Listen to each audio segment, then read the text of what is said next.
আমার আসলে রেজাল্ট খুব খারাপ ছিল। রেজাল্ট খুবই খারাপ ছিল বলতে আমার সিজিপিএ 2.86, সিমলেক্স ভিপিএন সম্পূর্ণ 2022 সালে $500,000 এমিট করেছে, 2023 সালে প্রায় $8 লক্ষ এমিট করেছে, 2024 আমাদের লক্ষ্যমাত্রা $1 মিলিয়নের বেশি এমিট করবে। আমরা কমপ্লিটলি বুটস্ট্র্যাপ কোম্পানি এবং এখনো পর্যন্ত আমরা ফিল করি না যে আমাদের ফান্ডিং দরকার। আমাদের যেসব জায়গায় আমাদের স্ট্রং যে মার্কেটগুলো আছে, এখানে নর্ড ভিপিএন, এক্সপ্রেস ভিপিএন ওখানে রিচ করতে পারে না। No where to stop. মানে ওয়ার্ক হার্ড করতে করতে একটা সময় যেটা হয়, মানুষ জানে না যে কোথায় স্টপ হইতে হবে। আর্লি ফেল করলে তুমি রিকভার করতে পারবা। 40 বছরে গিয়ে যদি বড় বড় ফেল করো তাহলে রিকভার করা কিন্তু খুব ডিফিকাল্ট। আজকে আমাদের সাথে আছে এস.এম. নাজমুল হাসান ভাই। He is the founder and CEO of Kalpolok limited. Kalpolok হচ্ছে মূলত মোবাইল অ্যাপ এবং software development company, and they are very renowned in VPN industry globally. এছাড়াও তারা ওডো ইআরপি এবং হোয়াইট লেভেল ভিপিএন অ্যাপ প্রোভাইড করছে। আজকের পডকাস্টে আমরা খুবই ফোকাস করেছি যে কীভাবে টেক ইন্ডাস্ট্রিতে একটা বিজনেস দাঁড় করানো যায়, কীভাবে বিজনেসের আপস অ্যান্ড ডাউনসগুলো আমরা হ্যান্ডেল করতে পারি, এবং মোস্ট ইম্পর্টেন্টলি কীভাবে খুবই লিমিটেড রিসোর্স থাকা সত্ত্বেও আমরা আমাদের গোলে ফোকাস রেখে একটা বিজনেস দাঁড় করাতে পারি। So I hope you will like this podcast. So let's get started. It is an honour যে আমাদের ফিনটেক টিম আপনার সাথে পডকাস্ট করতে পারতেছে। সো আমাদেরকে প্লিজ কিক আস অফ ভাইয়া by introducing yourself. First of all অনেক ধন্যবাদ সামিন তোমাকে। আমি তোমাদের সাথে জয়েন করতে পেরে তোমার এই পডকাস্টে নিজেই অনেক হ্যাপি অনুভব করছি। আমি প্রাউড ফিল করছি এই কারণে আরও যে তুমি আমারই ইউনিভার্সিটির ছোটো ভাই, এবং তুমি এবং তোমার টিমকে অনেক ধন্যবাদ আমাকে এই সুযোগটা করে দেওয়ার জন্য।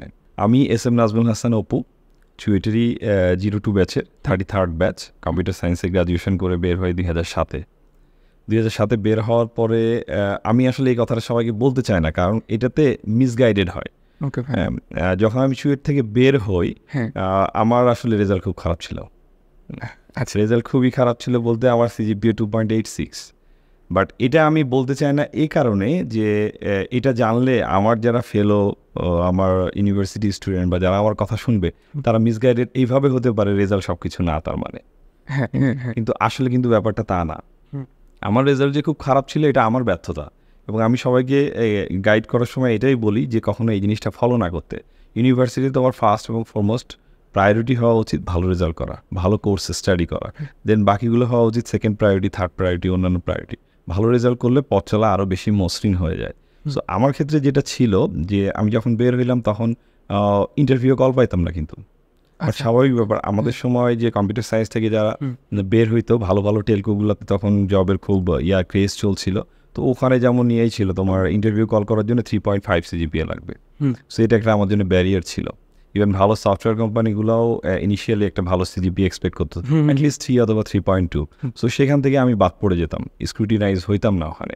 সো এই জন্যে আমার ইচ্ছা ছিল যে ভালো করতে হলে হয় আমাকে হায়ার স্টাডি করে বাইরে যেতে হবে, অথবা আমাকে অন্য কিছু করতে হবে যেটা ট্রেডিশনাল না।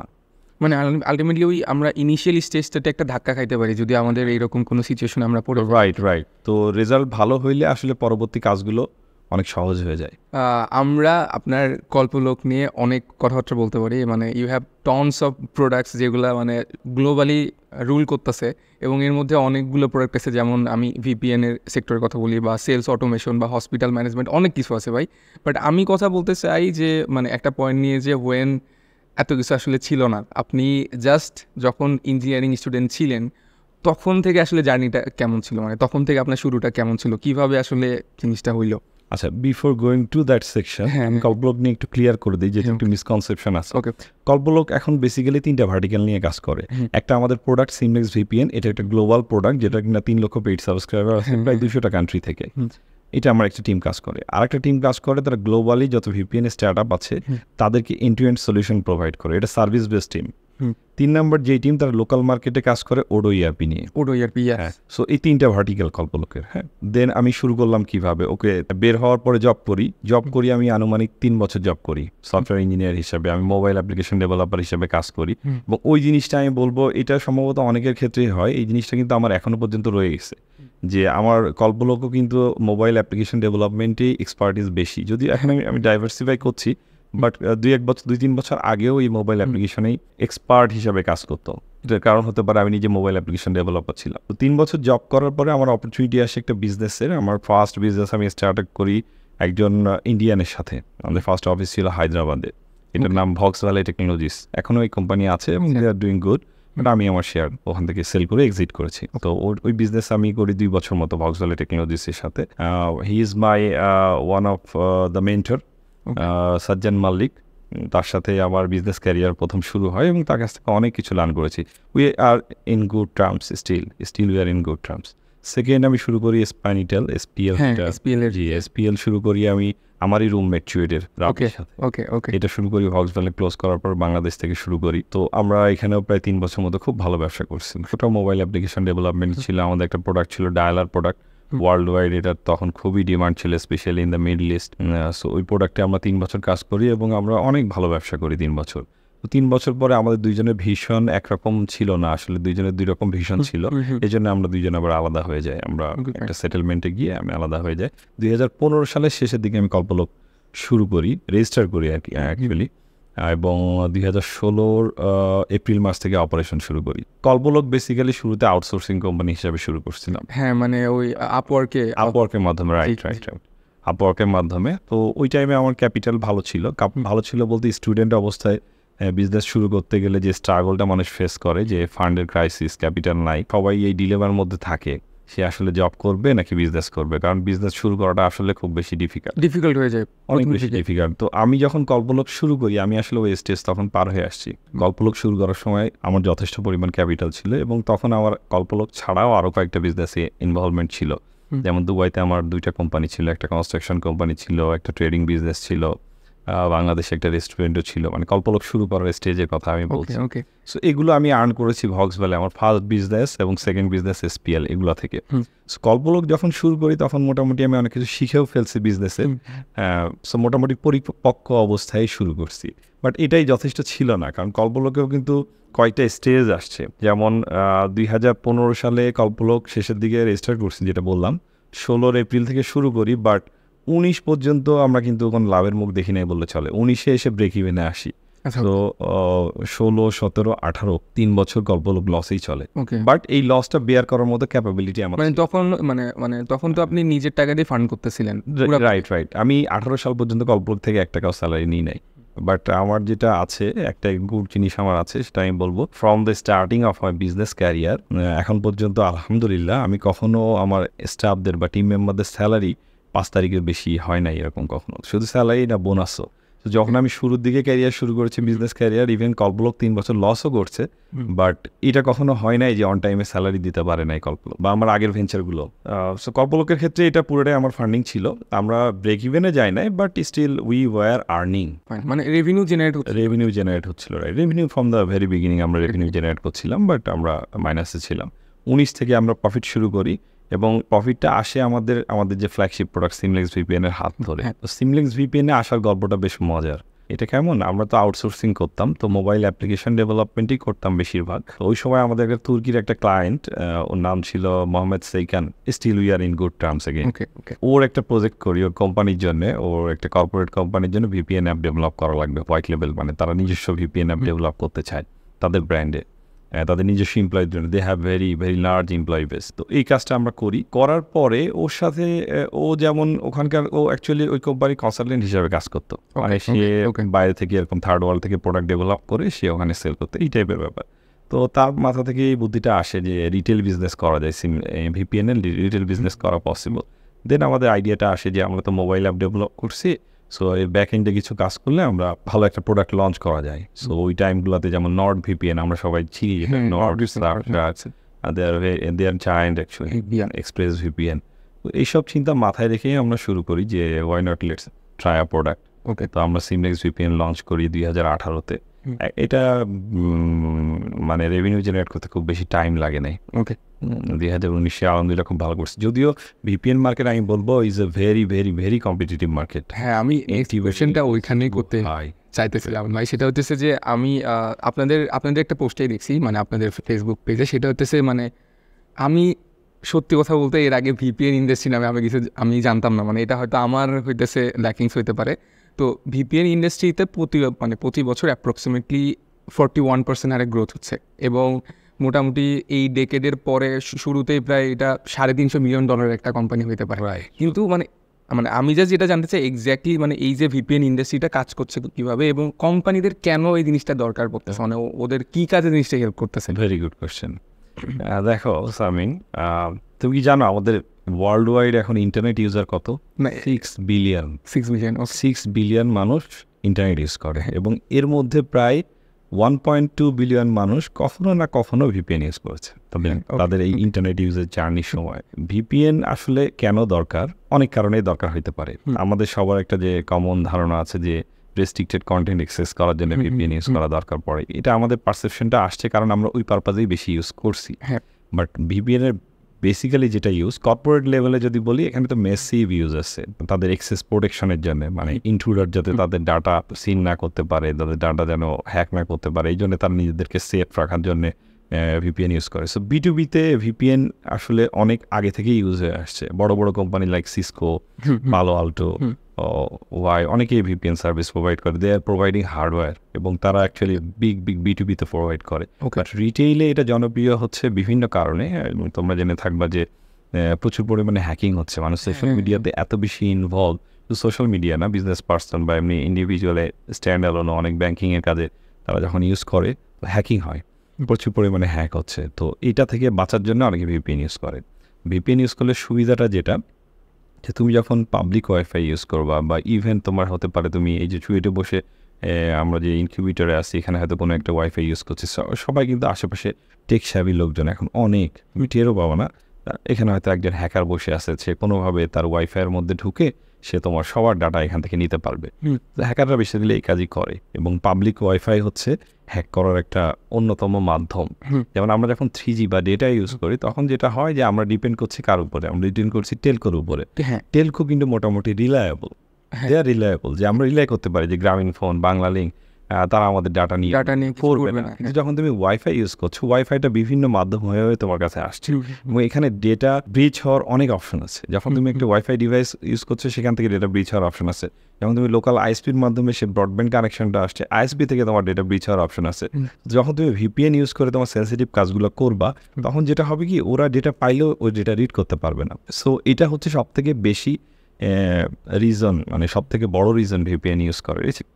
অনেক রিজন আছে, বাট এটাই privacy concern, personal privacy concern থেকে মানুষ ভিপিএন বেশি ইউজ করছে এবং এই কনসার্নটা দিনে দিনে প্রচুর পরিমাণে বাড়ছে এই কারণে যে আমরা যখন দেখো আগেকার যুগে ব্যাপারটা কেমন ছিল, যখন মানুষের তেমন টাকা পয়সা ছিল না তখন কিন্তু মানুষ চুরি নিয়ে এত বেশি চিন্তা করতো না।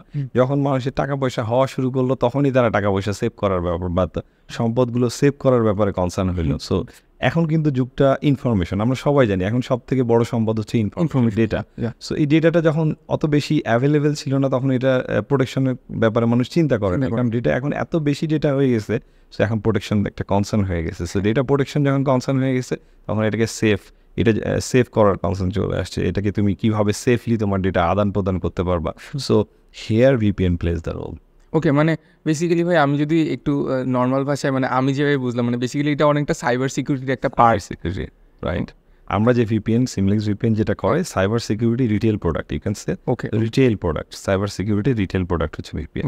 এটা একটা ব্যাপার। আরও একটা কাজে ভিপিএন ইউজ হয়, যেমন রেস্ট্রিকশনের কাজে, যেটা রেস্ট্রিকশন, ডেটা রেস্ট্রিকশন। মানে এখন কিন্তু মানুষ অনেক বেশি সোচ্চার ইন্টারনেটের ফ্রিডমের ব্যাপারে। ইন্টারনেট সবার আছে, বাট ইন্টারনেটের ফ্রিডম সবার নাই। ফর এক্সাম্পল আমি বলতে পারি চায়নার কথা। চায়নাতে তুমি গেলে তুমি ফেসবুক ইউজ করতে পারবে না, গুগল ইউজ করতে পারবে না। So you must carry a VPN to use those service. তো তুমি তো প্রবাসী, চায়নার গভর্নমেন্ট চায়নার পিপুলদের জন্য তারা চায় না যে লোকাল প্রোডাক্ট তারা ইউজ করবে, বাট তুমি তো স্বাধীন। আমি তাদের লোকাল পিপলদের কথা বাদ দিলাম, তুমি যখন চায়নাতে যাচ্ছ তখন তোমার এটা ইউজ করতে হবে, তার জন্য ভিপিএন লাগবে। মিডল ইস্টে অনেক দেশে আছে ভিডিও কল করা যায় না। আচ্ছা, ভিডিও কল করতে হলে শুধুমাত্র তোমার ওদের টেলকোদের যে অথরাইজড ভিডিও কল অ্যাপ আছে শুধুমাত্র সেটাই তুমি ইউজ করতে পারবা। বাট তুমি কি, এটা কি সম্ভব? তুমি আজকে সৌদি আরব গেলা কিন্তু তুমি মেসেঞ্জারে ভিডিও কল করতে পারছো না, হোয়াটসঅ্যাপে ভিডিও কল করতে পারছো না, তোমার বাসায় কথা বলতে পারছো না। এইসব ক্ষেত্রে তো ভিপিএন লাগবে। ভাই মানে কল্পলোক শুরু করার পর থেকে মানে আপনারা হইতেছে যে এটা কোন জিনিসটা দিয়ে মেজার করেন আমি জানি না, বাট হচ্ছে যে মানে এটা কি পরিমাণ ইম্প্যাক্ট ফেলছে মানে আমাদের গ্লোবালি অথবা এই টেক ইন্ডাস্ট্রির উপরে আর কি, মানে আপনারা যেটা দিয়ে মেজার করেন, মানে যদি নাম্বার অফ ডাউনলোড হয় অথবা নাম্বার অফ রেভিনিউ হয়? কল্পলোক যখন আমি বলবো, কল্পলোক ইজ সফটওয়্যার ডেভেলপমেন্ট কোম্পানি, যেটা আমি তোমাকে আগেই বললাম যে আমাদের এখন পর্যন্ত ভার্টিক্যাল 3টা। আমরা সিমলেক্স ভিপিএন আমাদের প্রোডাক্ট, এটা একটা রিটেল প্রোডাক্ট, এটার হিউজ ইউজার বেস আছে। আমরা যেটা বলি এখন আমাদের প্রায় 3 লক্ষ পেইড সাবস্ক্রাইব, এমনিতে হয়তো আমি নিশ্চয়ই ফ্রি সাবস্ক্রাইবার এর থেকে অনেক অনেক অনেক বেশি। এবং মজার ব্যাপার হচ্ছে আমাদের এই ভিপিএন প্রায় 9 মিলিয়ন টাইমস সাবস্ক্রাইব। সো এটা একটা জিনিস রিপ্রেজেন্ট করে যে 3 লক্ষ সাবস্ক্রাইবার 9 মিলিয়ন টাইমস কীভাবে সাবস্ক্রাইব হইলো। আমাদের রিকারিং কাস্টমার রেট প্রায় 85+। সো যারা আমাদের সার্ভিস সেই 2018 সালে নিয়েছে, তাদের মধ্যেও এখনো মেজরিটি পিপল আমাদের সার্ভিস এখন ইউজ করছে because of our support and our service and our commitment. So এটা দিয়ে আমরা বলতে পারি যে আমরা একটা কিছুটা হইলেও ফুটপ্রিন্ট রাখতে পেরেছি আমাদের ইউজার বেজের মধ্যে। They are relying on Bangladeshi product. So as a Bangladeshi আমি এটা বলতে পারি যে বাংলাদেশে তো এখন ডলার ক্রাইসিস চলছে। আমাদের রেভিনিউ স্ট্রিমের প্রায় 90% এখনো পর্যন্ত আমরা বাইরে থেকে। সিমলেক্স ভিপিএন সম্পূর্ণ 2022 সালে $500,000 এমিট করেছে, 2023 সালে আরও কিছু বেশি, প্রায় $8 লক্ষ এমিট করেছে, এবং 2024-এ আমাদের লক্ষ্যমাত্রা $1 মিলিয়নের বেশি এমিট করবে শুধু একটা প্রোডাক্ট থেকেই। সো এটা আমার মনে হয় অনেক বেশি ইম্প্যাক্টফুল। আর cyber security that is a very sensitive product.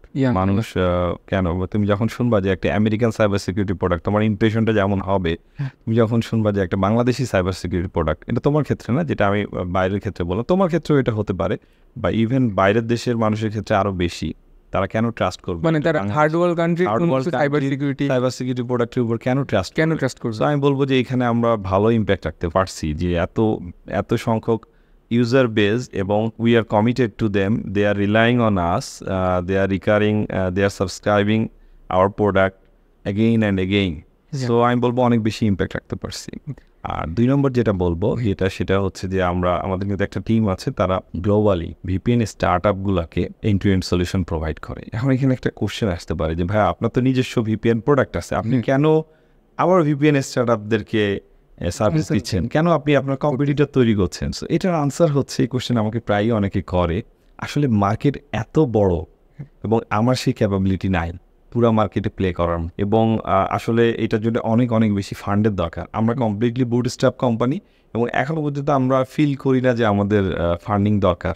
আমরা profitable from last 3 or 4 years। মার্কেটটা এত বিশাল, আমাকে এখন কেউ যদি $20 মিলিয়ন এনে দেয় যে তুমি তোমার প্রোডাক্টটাকে গ্লোবালি আরও বেশি রিচ করো, আরও বেশি রেভিনিউ আর্ন করো, তো আমার কাছে পার্সোনালি যেটা মনে হয়, আমি একটা নির্দিষ্ট মার্কেটে একটা নির্দিষ্ট সেগমেন্ট পিপলের কাছে রিচ করছি। সো টাকা দিলেই যে আমি রাতারাতি সব এক্সপ্লোর করে ফেলবো, কারণ এখানে অনেক জায়ান্টরা প্লে করছে, এবং এই প্রোডাক্টগুলো রিটেল প্রোডাক্টগুলোর ক্ষেত্রে অনেকগুলো ইস্যুস কাজ করে, যেমন কালচার একটা ইস্যু, কোন কালচারের লোকের কাছে আমি যাব, তারপর ওই কালচারের মধ্যে অনেকগুলো সেগমেন্ট থাকে, কোন সেগমেন্ট আমি টার্গেট করব, এগুলো অনেকগুলো ইস্যু। সো টাকা পেলেই যে আমি রাতারাতি এইসব টার্গেটগুলো ওই টার্গেটগুলো আমি মিট করতে পারবো এবং আমার প্রোডাক্টটা তার কাছে নিয়ে যেতে পারবো, বা সেও আমার প্রোডাক্টটা ট্রাস্ট করে পারচেস করবে, আমার কাছে এরকম মনে হয় না। মানে ওইটা বেসিক্যালি ওই নিশ মার্কেট টার্গেট, ওই মার্কেট আসলে অনেক ডিফিকাল্ট, এন্ট্রি করাটা অনেক ডিফিকাল্ট। বাট যেমন আমি এখন সুইজারল্যান্ডে আমার ভিপিএন প্রমোট করতে চাই,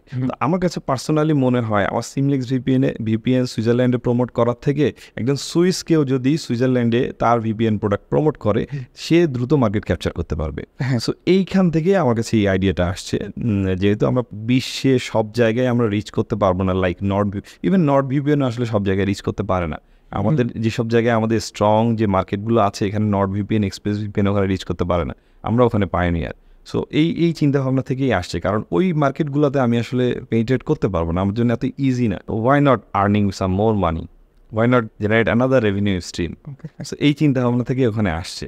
এখানেও একটা ইম্প্যাক্ট, যেহেতু তুমি ইম্প্যাক্টের কথা বললা, এখানেও একটা গর্বের বিষয় আছে। তুমি গ্লোবালি যে কোনো জায়গা থেকে ভিপিএন অ্যাপ ডেভেলপার কোম্পানি বা ভিপিএন অ্যাপ ডেভেলপমেন্ট এগুলো দিয়ে যদি সার্চ করো, কল্পলোকের নাম ফার্স্ট পেজে তো আসবেই, এমনও হতে পারে ফার্স্ট রেজাল্টেই সেটা শো করবে। মানে আমরা আমাদেরকে ওই পর্যায়ে নিয়ে যেতে পেরেছি। Upwork we are top rated plus from last few years. Even গুগলে, বিংয়ে, যেখানেই তুমি সার্চ করো কিনা, এটা হতে পারে আমেরিকা থেকে, এটা হতে পারে ইউরোপের কোনো কান্ট্রি থেকে, এটা হতে পারে আফ্রিকা থেকে, কলব্লক সেখানে চলে আসে। কেউ যদি ভিপিএন স্টার্ট আপ লঞ্চ করতে চায়, ইভেন অনেক কোম্পানিও আসে যাদের অলরেডি ভিপিএন প্রোডাক্ট আছে কিন্তু তারা সাপোর্ট দিয়ে পাচ্ছে না, তারা ডেভেলপার মেনটেন করতে পারছে না, তো তারাও আমাদের কাছে কনসালটেন্সির জন্য আসে। অনেকে ভিপিএন বিজনেস শুরু করবে, কীভাবে শুরু করতে চায়, কনসালটেন্সির জন্য আসে। ইভেন বাংলাদেশ থেকেও এখন অনেকে আসছে আমাদের কাছে, কারণ তারা সার্চ করে শুধু জায়গায় কলব্লক কোথায়, কলব্লক বাংলাদেশে, তারা আরও দ্রুত আসে আমাদের কাছে। এখানে ইম্প্যাক্টফুল এই জন্য আমি বলবো যে এই যে সার্চ করার পরে তারা আমাদের কাছে রিচ করে এবং আমাদের কাছে কোটেশন নেয়। হয়তো আমরা একটা কারণেই কাজটা করতে পারি না, কারণ তাদের সাথে বাজেটে মিলে না, তাদের যে বাজেট আমাদের যে এক্সপেকটেশন সেটা মিট করে না, এই জন্য তারা হয়তো ইন্ডিয়ান কারো কাছে যায় বা অন্য কোনো কোম্পানির কাছে চলে যায় বা রেডিমেড কোনো সলিউশনে নেয়। বাট ইম্প্যাক্টফুল বলতে গেলে এই জায়গাটায় আমরা আসলে অনেক ভালো করছি। As a Bangladeshi company, VPN solution provider as a service, we are doing really great এবং আমরা প্রাউড ফিল করি এটার জন্য। আর হচ্ছে আমি একটা জিনিস খেয়াল করছি যে আপনাদের কিন্তু অফিস এখন মোটামুটি 4টা দেশে আছে। এখন এই যে গ্লোবাল যে এক্সপ্যান্ড করতেছেন, মানে এইটার নেক্সট ভিশনটা কীরকম? মানে আমি যদি নেক্সট 2 ইয়ার্সের কথা চিন্তা করি, মানে এইটাকে গ্লোবালি আরেকটু কীভাবে আপনি হইতেছে এক্সপ্যান্ড করার চিন্তা করতেছেন? সিমলেক্স ভিপিএনের স্ট্র্যাটেজিটা হচ্ছে আমরা কিছু মার্কেটে খুব স্ট্রং কম্পিটিটর, সো তাদের টার্গেট হচ্ছে তাদের মার্কেট শেয়ার আরও বাড়ানো। এক নম্বর হচ্ছে তারা যেখানে স্ট্রংলি প্রেজেন্স আছে তাদের, সেই জায়গায় যেন নতুন কম্পিটিটর না আসতে পারে, সেই জায়গায় যেন তাদের হোল্ডটা আরও বেশি স্ট্রঙ্গার হয়, পাশাপাশি নতুন মার্কেট এক্সপ্লোর করা। সো আমার সিমলেক্স ভিপিএনে যে 30 জনের একটা টিম আছে, তারা সবসময় এই চেষ্টা করে কীভাবে আরও বেশি নতুন নতুন মার্কেটে পেনিট্রেট করা যায়, কীভাবে তার নিজের মার্কেটটা আরও বেশি স্ট্রঙ্গার করা যায়, নিজের ওই এক্সিস্টিং মার্কেটের প্রেজেন্সটা। আমার যেটা 2 নম্বর টিম যারা ভিপিএন স্টার্ট আপদের জন্য end to end solution provide করছে, মূলত ইন্টারন্যাশনাল মার্কেট ফোকাস। সো তারা হয়তো এটা করতে করতে একটা সময় আরও অন্য লেভেলে চলে যাবে।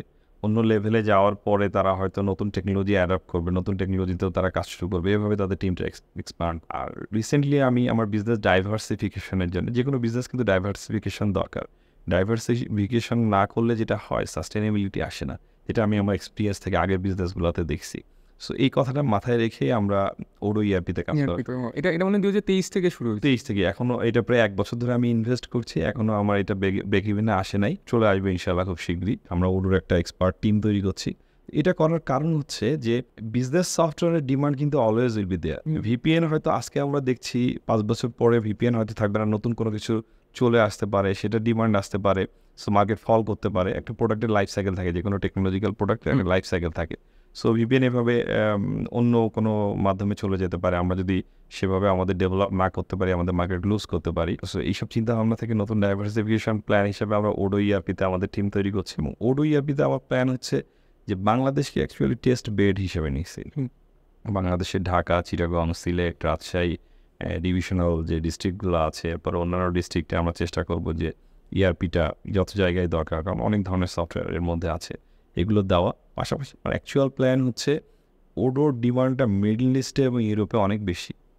একটা বেলজিয়ান কোম্পানি, এটা ওপেন সোর্স এবং হাইলি কাস্টমাইজেবল।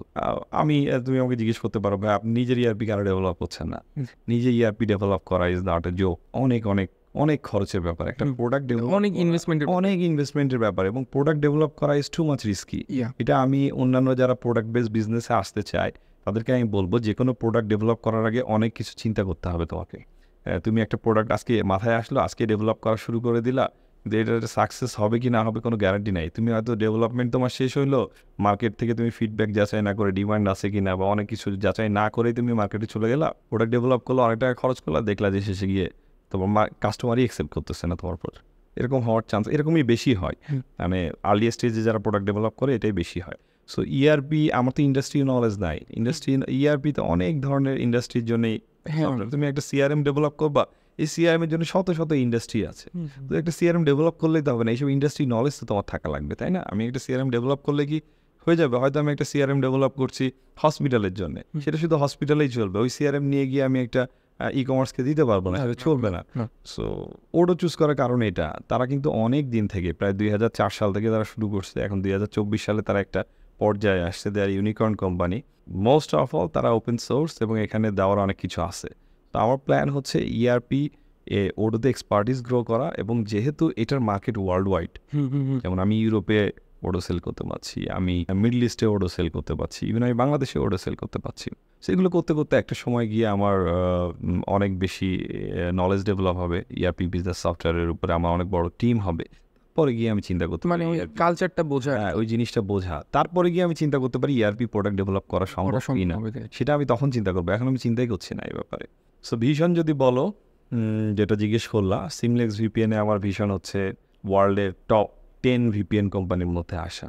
আর যারা ভিপিএন স্টার্ট আপকে যে টিমটা আমার সলিউশন দিচ্ছে, সেই টিমের ভিশন হচ্ছে যে একটা ভালো আউটসোর্সিং কোম্পানি হিসাবে তাদের নিজেদেরকে ডেভেলপ করা। সেই টিমটা তাদের নিজেদেরকে এই ভিশন নিয়েই তারা কাজ করছে। তারা হয়তো আজকে ভিপিএন একটা ছোট্ট একটা নিশ মার্কেটে কাজ করছে, but tomorrow they will build another, they will start working on another technology, day after tomorrow maybe another one, এইভাবে তারা আগাবে। আর লোকাল মার্কেটের বা এই ওডো ইআরপির আমার যেই টিমটা, এরা হয়তো আজকে ঢাকাতে তাদের অফিস আছে, কালকে চিটাগাংয়ে তাদের অফিস থাকবে, পরশু রাজশাহীতে তাদের অফিস থাকবে, দেন আমার মিডল ইস্টে অফিস থাকবে, ইউরোপে অফিস থাকবে, এভাবেই তারা ভিশন নেই। মানে এটা মানে ওডো ইয়ারপিটা এখনো ওই মানে প্রাইমারি স্টেজে আছে, প্রাইমারি স্টেজে আছে। They are having their vision and mission, এবং এটা অনেক বড় ভিশন। ভাই আমরা তো ওই সাকসেসগুলো থেকে অনেক কিছু শেখার ট্রাই করলাম। আমার এখন প্রশ্ন হচ্ছে যে আপনার এই যে জার্নিটাতে কখনো কি মনে হয়েছে যে এই ডিসিশনটা আমার নেওয়া ভুল হয়েছে, মানে এটা একটা আপনার জন্য ব্যাড ডিসিশন হয়ে গেছে এবং সেটার জন্য আপনার পরে মনে হয়েছে যে ওই ডিসিশনটা না নিলে হয়তো আমি এইদিকে আরও একটু আগাইতে পারতাম, অথবা জিনিসটা আরও ফাস্ট হইতো? Another good question. এটা সবসময়ই মনে হয়। যেমন আসলে বিজনেস কেন, যে কোনো কিছুই করতে গেলে তোমার সবসময় সামনে এমন এমন জিনিস আসবে, এমন এমন অপরচুনিটি আসবে। তুমি যখন একটা জিনিস শুরু করবা তখন কিন্তু অনেক বাধা আসবে, অনেক অনেক স্ট্রেস আসবে, অনেক ফ্রাস্ট্রেশন আসবে, এবং একটা সময় গিয়ে তুমি দেখতে পাবো অনেক অপরচুনিটি আসা শুরু করছে, এবং অপরচুনিটিগুলো সব একটা অপরচুনিটি আরেকটা অপরচুনিটি থেকে লুক্রেটিভ। তখন আসলে নিজের প্ল্যানে স্টিক থাকা, নিজের স্ট্র্যাটেজিতে স্টিক থাকা খুবই ডিফিকাল্ট হয়ে যায়। মানুষজন তখন ডিলেমার মধ্যে থাকে, মানুষজন তখন লোড হয় যে আমি ওই অপরচুনিটিটা এখন নিব কিনা। কিন্তু তুমি ক্লিয়ারলি দেখতে পাচ্ছ ওই অপরচুনিটি যদি আমি এখন পিক করি, আমি আমার ফোকাস থেকে সরে যাব। হয়তো তোমার ওই অপরচুনিটিটা কাইন্ডলি তোমাকে অনেক ক্যাশ দিবে, বাট আলটিমেটলি তোমার লং রানে গিয়ে অত বেশি ভালো হবে না। সো এইসব দিক চিন্তা করলে আমি যখন পিছনের দিকে তাকাই তখন দেখি অনেক অনেক অপরচুনিটি আসছে। আমি যদি তখন সেটা পিক করতাম তাহলে হয়তো লাইফটা অন্যরকম হতো। আমার এটাও ভাবি ওই অপরচুনিটি পিক করলে আমার লাইফটা এমন জায়গায় স্টার্ট হয়ে যেত, আমি হয়তো এখন যেখানে আছি, এখন আমি সামনে যেসব অপরচুনিটিগুলো দেখতে পাচ্ছি সেসব অপরচুনিটিগুলো তো আসতো না। যেমন আমি বলি, আমার ফার্স্ট কোম্পানি ভক্সভ্যালিতে যখন আমি কাজ করি, তখন বাংলাদেশ থেকে যেটা আমার পার্টনার থাকতো ইন্ডিয়াতে, হায়দ্রাবাদে, ওখানে ছিল সেলস টিম আর মার্কেটিং টিম, আমি বাংলাদেশ থেকে টেক টিম চালাইতাম। তো তখন আমরা প্ল্যান করছিলাম যে I will move to Singapore, সিঙ্গাপুরে থেকে আমাদের বিজনেস টেক টিম আমি অপারেশন করব। আমার পার্টনারই আমাকে অফার দেয়।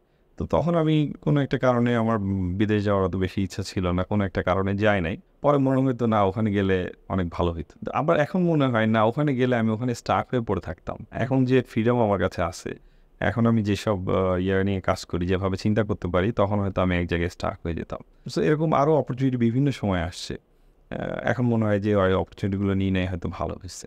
এটা একটা দিক। আরেকটা দিকের কথা যদি বলি, যে বিজনেসে কেন আসলাম, জবে কেন থাকলাম না, এটা আসে যখন আমি ফ্যামিলি নিয়ে সময় কাটাই। যেমন আমার ওয়াইফ প্রায় সময় বলে যে ব্যবসা না করলে ভালো হতো, জব করলে ভালো হতো, তাহলে হয়তো কি আরও বেশি ফ্রিডম পাইতাম।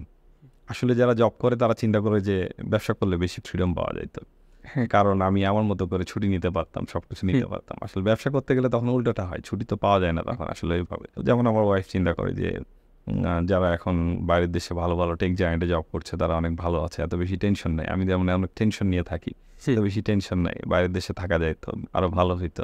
তো আমিও মাঝে মধ্যে চিন্তা করি যে আসলে তো এত বড় রেসপন্সিবিলিটি, এত বড় লায়াবিলিটি, কারণ যখন একটা প্রতিষ্ঠান একটা জায়গায় চলে যায় তখন ওটা ছাড়া অন্য কিছু চিন্তা করাটা অনেক ডিফিকাল্ট হয়ে যায়। তো ওই সময় থেকে হয়তো মাঝে মধ্যে চিন্তা হয় না আমি যদি জবে থাকতাম আরও বেশি নিশ্চিন্ত লাইফ হয়তো থাকতো, এত বেশি স্ট্রেস থাকতো না। কিন্তু আবার কিছুদিন পরে মনে হয় না, এটা আরও লেস স্ট্রেস। কারণ যেটা হয় বিজনেসে যখন বড় বড় চ্যালেঞ্জ আসে তখন অনেক স্ট্রেসফুল সময় যায়, আবার যখন চ্যালেঞ্জটা ওভারকাম হয়ে যায় তখন একটা মোটামুটি স্মুথ যায়, তখন সময়টা খুবই উপভোগ্য।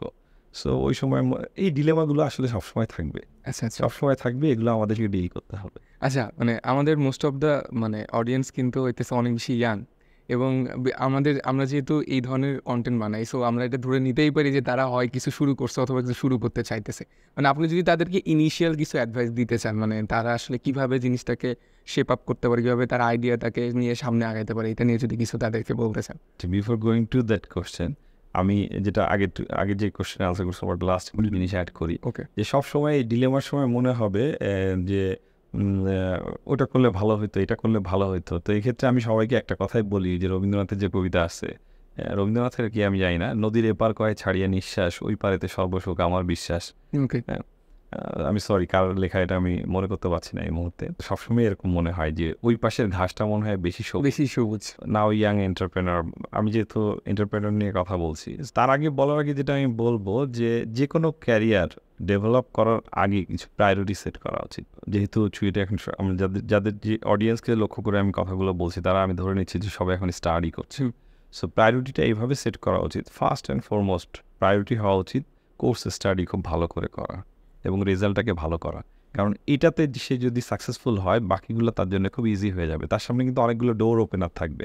সো সে যে কোনো কিছু চুজ করতে পারবে। যার রেজাল্ট খারাপ হয়ে গেল, তার কিন্তু অনেকগুলো দরজা বন্ধ হয়ে যাবে সাথে সাথে। আচ্ছা। তার হাতে অপশন খুব কম থাকবে।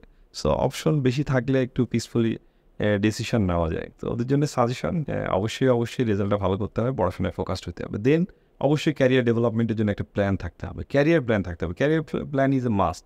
সেটা হোক আমি এখন স্টাডি করি বা যখন আমি জব লাইফে যাব। আর ক্যারিয়ার প্ল্যান মানে এই না যে আমি এখন যে প্ল্যানটা করে ফেলছি এটাতে আমাকে স্টিক থাকতে হবে, ব্যাপারটা কিন্তু এমন না। আমি এই বছরে একটা ক্যারিয়ার প্ল্যান করলাম, এমন হতে পারে নেক্সট বছরে গিয়ে আমার মনে হচ্ছে না আমার প্ল্যানটা রিভাইজ করে এরকম করা উচিত। সেটার জন্য ফ্লেক্সিবল থাকা উচিত। So definitely you have to have a career plan. Career যখন আমি পড়াশোনা ঠিকঠাক করছি, আমার একটা নির্দিষ্ট ডেফিনিট ক্যারিয়ার প্ল্যান আছে। দেন সেই ক্যারিয়ার প্ল্যানটা ডেভেলপ করার জন্য কী কী করা দরকার, স্টুডেন্ট লাইফে অবশ্যই রিলেটেড বুকস পড়া দরকার, মুভি দেখা দরকার, বা স্টাডি, মানে যেটা বললাম স্টাডি অনেক বেশি ইম্পর্টেন্ট। আমার যে ক্যারিয়ার প্ল্যান সেই রিলেটেড স্টাডি করতে হবে। তো যদি আমার বিজনেস করার ইচ্ছা থাকে তাহলে বিজনেস রিলেটেড বিগ বুকস পড়তে হবে। আমার যদি টেক জায়ান্টে জব করার ইচ্ছা থাকে তাহলে আমার এখন থেকে টেক জায়ান্টে ইন্টারভিউয়ের প্রিপারেশন নিতে হবে। আমার যদি বিসিএসে যাওয়ার ইচ্ছা থাকে আমার বিসিএসের জন্য প্ল্যান নিতে করতে হবে। আমি যদি এখন কোর ইঞ্জিনিয়ারিংয়ে যেতে চাই, so core engineering related books আমার ভালো করে নলেজ আমাকে বেশি করে ডেভেলপ করতে হবে। দেন যেটা করতে হবে যে সেটা হচ্ছে এক্সট্রা কারিকুলার অ্যাক্টিভিটিস। এটা অনেক বেশি দরকার। যে ক্যারিয়ারেই আমি যাই না কেন, আমার এক্সট্রা কারিকুলার অ্যাক্টিভিটিসগুলো কোনো না কোনো সময় কাজ করবে। যেমন এখন তুমি যেটা করছো সামিন, তোমার টিম যেটা করছে, এটা এক্সট্রা কারিকুলার অ্যাক্টিভিটিস। এই জিনিসগুলো ক্যারিয়ারে অনেক বেশি ইম্প্যাক্ট ফেলে। সো সবাইকে আমি বলবো কিছু না কিছু এক্সট্রা কারিকুলার অ্যাক্টিভিটিস করা উচিত। সেটা হতে পারে খেলাধুলা, সেটা হতে পারে পলিটিক্স, সেটা হতে পারে স্টাডি, যে কোনো কিছু এক্সট্রা কারিকুলার ডিবেটিং করা উচিত। একটা না একটা কিছুতে লেগে থাকা উচিত। এক্সট্রা কারিকুলার অ্যাক্টিভিটিসগুলো ক্যারিয়ার ডেভেলপ করার জন্য অনেক বেশি হেল্পফুল হয়। সো এই 4টা জিনিস প্রায়োরিটি সেট করতে হবে, নিজের কোর্স স্টাডি ভালো করে করতে হবে, ফোকাস থাকতে হবে, রেজাল্ট একটা মিনিমাম লেভেল, ভালো লেভেল রেজাল্ট করতে হবে, ক্যারিয়ার প্ল্যান করতে হবে, সেই ক্যারিয়ার প্ল্যান ডেভেলপ করার জন্য স্টাডি করতে হবে, এবং ফাইনালি এক্সট্রা কারিকুলার অ্যাক্টিভিটিস থাকতে হবে। এই 4টাই পরামর্শ দেন। ওকে, অনেক সুন্দর করে আমি জিনিসটা বুঝতে পারলাম আর কি। আচ্ছা, এখন যে একটু আগে যে মানে মুভি আর সিরিজের কথা বললেন, মানে আমরা তো বেসিক্যালি জিনিসটা অনেক সময় এন্টারটেনমেন্টের মধ্যে নিয়ে ফেলি, বাট কিছু মুভি অথবা বই কিন্তু আমাদের অনেক কাজে লাগে। সো আপনি যদি মানে এইরকম কোনো একটা বই অথবা মুভি অথবা সিরিজ যদি আমাদেরকে একটু সাজেস্ট করতেন যে যেটা আমরা হয়তো পড়তে পারি আর কি। বইয়ের জন্য আমি বলবো হার্ভার্ড বিজনেস রিভিউর বইগুলো ভালো। সো যে ক্যারিয়ার ট্র্যাকে যেতে চায় ওই রিলেটেড বুকস পড়া, যেমন কেউ ভালো এক্সিকিউটিভ হতে চাইলে সে executive related Harvard Business Review পড়তে পারে। এন্টারপ্রেনার হতে পারে, তাদের হ্যান্ডবুকগুলো আছে, হ্যান্ডবুকগুলো পড়তে পারে, খুবই ভালো। ওখানে মোটামুটি অনেক রিসার্চ করে লেখা হয়, তো মানে অনেক কেস স্টাডির মতো। হ্যাঁ, কেস স্টাডির মতো করে। সো ওগুলো পড়লে বেশ ভালো নলেজ ডেভেলপ হয়। আবার একই বই প্রচুর পরিমাণে পড়লে কিন্তু আবার ডেটা ওভারলোড হয়ে গেলে, নলেজ ওভারলোড হয়ে গেলে আবার প্রবলেম হয়, কিন্তু সেগুলো মাথায় রাখতে হবে। এক্সিকিউশন একটু হ্যাঁ, মানে অনেক সময় দেখা যায় কি আমি বই পড়ার মধ্যেই আছে, প্রচুর পরিমাণে বই পড়ছি একই জিনিসের উপরে, প্রজেক্ট ম্যানেজমেন্টের উপরে আমি 10টা বই পড়ে ফেলছি, সেটা আমার কিন্তু হিতে বিপরীত হওয়ার চান্স থাকে।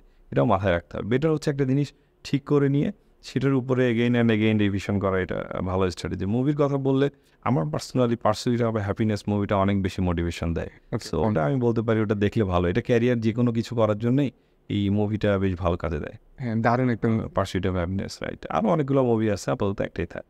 আমরা মানে প্রায় শেষের দিকে আছি ভাই। সো আমরা ওইটাতে কিছু র্যাপিড ফায়ার কোশ্চেন করি আর কি, মানে আমরা ভার্সেস কোশ্চেন করি, বা আইদার একটা অথবা মানে আপনি দুইটাও চুজ করতে পারেন। তো প্রথমেই যেটা আসতেছে সেটা হচ্ছে আপনি কোনটাকে সাপোর্ট করবেন, ওয়ার্ক হার্ড নাকি ওয়ার্ক স্মার্ট? ওয়ার্ক হার্ড অবশ্যই করতে হবে, ওয়ার্ক স্মার্টলি করতে হবে, দুইটাই এখানে চুজ করতে হবে। Work hard and work smart আর most of all know where to stop. মানে ওয়ার্ক হার্ড করতে করতে একটা সময় যেটা হয় মানুষ জানে না যে কোথায় স্টপ হইতে হবে। So no where to stop. কাজের ক্ষেত্রে আপনি কোনটাকে বেশি প্রেফার করেন, মানে স্পিডকে নাকি পারফেকশনকে? পারফেক্ট তো হইতে হবে, কিন্তু পারফেকশন সবসময় মুখ্য না, অবশ্যই স্পিড একটা ব্যাপার। কিন্তু এটার জন্য না আসলে এগুলো যদি আমি একটাতে স্টিক থাকি প্রবলেম হয়। এটাকে সিচুয়েশন উপলব্ধি করে কখন আমার স্পিডে কাজ করা দরকার তখন আমাকে স্পিডে করতে হবে, কখন আমার পারফেকশনিস্ট হওয়া দরকার তখন আমাকে পারফেকশনিস্টে হইতে হবে। যেমন আমি যখন আমার সিকিউরিটি নিয়ে কাজ করব, আমার অফিসের সিকিউরিটি নিয়ে কাজ করবো, তখন কিন্তু আমাকে পারফেকশনিস্ট হতে হবে। তখন আমাকে স্পিডের কথা চিন্তা করলে চলবে না। আবার কোম্পানির গ্রোথ নিয়ে যখন আমি চিন্তা করব, তখন আমি পারফেকশনিস্ট করলে আমার জীবনে গ্রোথ হবে না। ক্যারিয়ার গ্রোথের ক্ষেত্রেও ব্যাপার সেটাই, আমাকে যদি পারফেকশনিস্ট হইতে হয় আমার জীবনে কোনোদিন গ্রোথ হবে না। কিন্তু কিছু কিছু জায়গা আছে যেখানে অবশ্যই পারফেকশনিস্ট হইতে হবে। মানে আমাদের ওই মানে জিনিসটা একটু ব্যালেন্সের মধ্যে রাখতে হবে এবং বুঝতে হবে যে কোন জায়গায় পারফেক্ট হওয়া দরকার, কোন জায়গায় গ্রোথ, কোন জায়গায় স্পিডটা দরকার। বেশিরভাগ জায়গায় স্পিডটা দরকার হয়, পারফেকশনিস্ট সব জায়গায় দরকার হয় না, খুব কম জায়গায় পারফেক্ট হওয়া লাগে। আরেকটা হচ্ছে যে মানি ভার্সেস পাওয়ার, আপনি আসলে কোনটাকে বেশি মানে এইটার মধ্যে কোনটাকে বেশি প্রেফার করেন? দুইটাই একটা আরেকটা সম্পূরক। মানি অনেক বেশি থাকলে পাওয়ার অটোমেটিক্যালি চলে আসে, আবার পাওয়ার থাকলে মানি আর্ন করাটা ইজি হয়ে যায়। আর হচ্ছে যে ভাই সেভিংস এর ইনভেস্টমেন্ট, মানে আমরা জিনিসটাকে কীভাবে আসলে হ্যান্ডেল করতে পারি? আর্লি স্টেজে ইনভেস্টমেন্টে যাওয়াটাই ভালো। আর্লি স্টেজে বেশি সেভিং করলে গ্রোথ অনেক স্লো হয়ে যাবে। সো আর্লি স্টেজ হচ্ছে এখন সময় হচ্ছে রিস্ক টেকিংয়ের সময়। আমার যত বয়স বাড়বে রিস্ক টেকিং এবিলিটি আমার তত কমবে। সো অবশ্যই ইনভেস্ট করা উচিত। ফেইল আর্লি, যেটা বলে না যে ফেইল আর্লি, মানে আর্লি মিস্টেক করো, কোনো সমস্যা নেই, আর্লি ফেল করো। আর্লি ফেল করলে তুমি রিকভার করতে পারবা। 40 বছরে গিয়ে যদি বড় বড় ফেল করো তাহলে রিকভার করা কিন্তু খুব ডিফিকাল্ট। 25 বছরে ইচ্ছা মতো ফেল করো, কোনো সমস্যা নেই। 25 বছর থেকেই তুমি যদি সেভিংসের মধ্যে যাও তাহলে তো সমস্যা। আর সেভিংস করারই বা তখন কি আছে, তখন তো খুব বেশি নাই। মানে সেভিংস করতে হবে। আমি জানি না এটার জন্য আমি রাইট আনসার দিতে পারতেছি কিনা, তবে ব্যালেন্স করে চলতে হবে দুইটাতেই। ওকে ফাইন, থ্যাংক ইউ ভাইয়া আজকে হইতেছে আমাদেরকে টাইম দেওয়ার জন্য। আমরা অনেক কিছুই আসলে শিখতে পারলাম। আমি মানে পার্সোনালি হইতেছে যে আপনার সাথে এখন না, অনেক আগে থেকে আসলে কথা বলতে চাই, বাট মানে ওইভাবে তো সুযোগ হয়ে ওঠে না আর কি। আর আমাদের ক্ষেত্রেও পসিবল হয় না যে জিনিসগুলো হইতেছে মুভ করে যাওয়া আর কি। So thank you so much ভাই আবারও আমাদের এখানে আসার জন্য। Your most welcome Samin and your team. আর লাস্টলি আমি একটা ডিসক্লেমার দিয়ে দিই, আমি যে কথাগুলো বললাম এগুলো হয়তো আমার এক্সপিরিয়েন্স থেকে বলছি।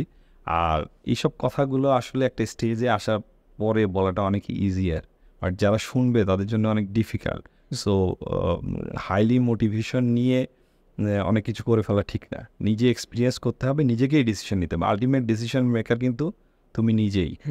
সো তুমি শুনবা অনেক কথা, 10 জনের কাছ থেকে 10 রকম কথা শুনবা, শুনে নিজের মাথার মধ্যে যেটা আসবে, নিজের ডিসিশন যেটা মনে হবে না এই ডিসিশনটাই রাইট, ওইটাই নেওয়া উচিত সব সময়। হ্যাঁ, ওই যে বলে না যে পরের বুদ্ধিতে ফকির হওয়ার থেকে নিজের বুদ্ধিতে ফকির হওয়া ভালো। মানে আলটিমেটলি হচ্ছে যে আমরা সবার থেকে জিনিসটা শুনলাম, বাট ডিসিশন আসলে নিজেরই নিতে হবে, মার্চ করে। এটাই আমরা মানুষের এক্সপিরিয়েন্স শুনবো, এক্সপিরিয়েন্স শুনে নিজের ডিসিশন নিজে নিতে হবে। ওই ভাই এটা বলছে বলে আমাকে এটাই করতে হবে, ব্যাপারটা এরকম না। ওই ভাইয়া ওই কাজটা করছে, তার ওই সময় ওটা রাইট ছিল, তোমার এই সময় কোনটা রাইট এটা তোমাকে ফাইন্ড আউট করতে হবে।